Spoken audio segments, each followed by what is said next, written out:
The Dead Doth Speak. Real Ghost Stories. Written and narrated by Geoffrey Giuliano and the Icon Players.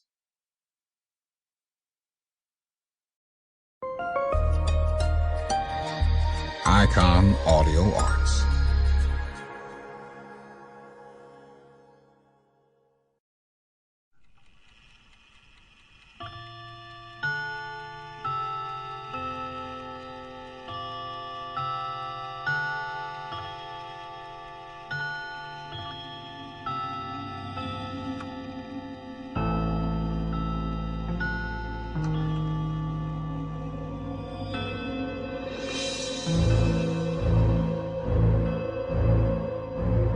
Welcome to Icon Audiobooks at their most terrifying, provocative, and mysterious. Here is a classic audiobook which reaches across the waters of time to the inner recesses of the darkest corners of the human mind.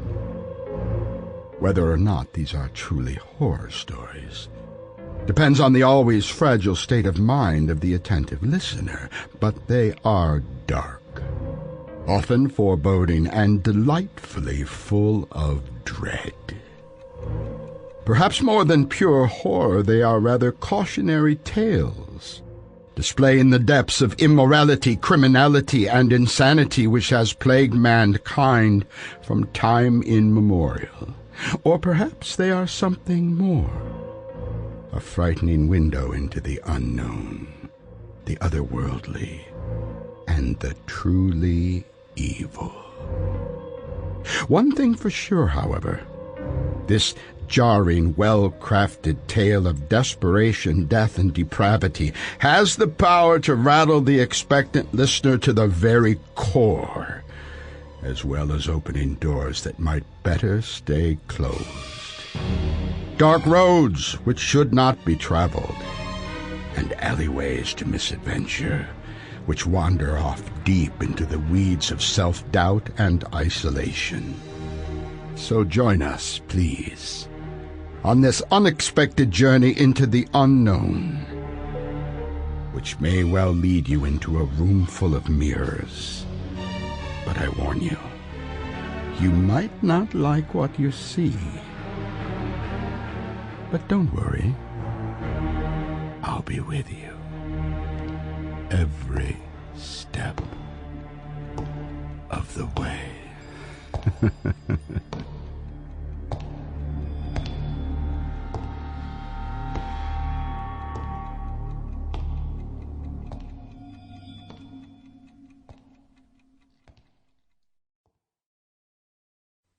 The Empty House.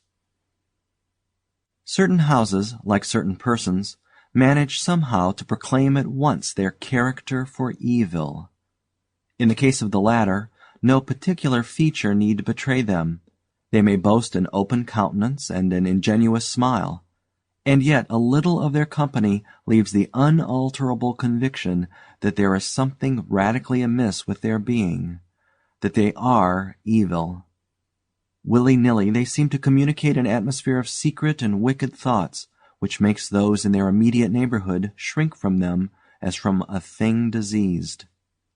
And perhaps with houses the same principle is operative, and it is the aroma of evil deeds committed under a particular roof, long after the actual doers have passed away, that makes the goose-flesh come and the hair rise.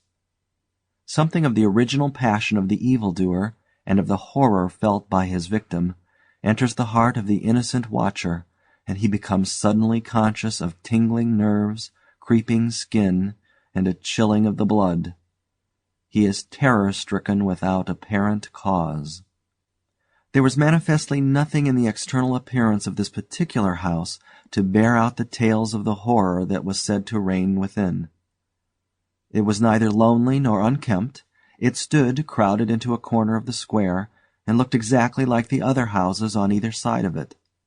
It had the same number of windows as its neighbors, the same balcony overlooking the gardens, the same white steps leading up to the heavy black front door, and in the rear there was the same narrow strip of green, with neat box borders running up to the wall that divided it from the backs of the adjoining houses.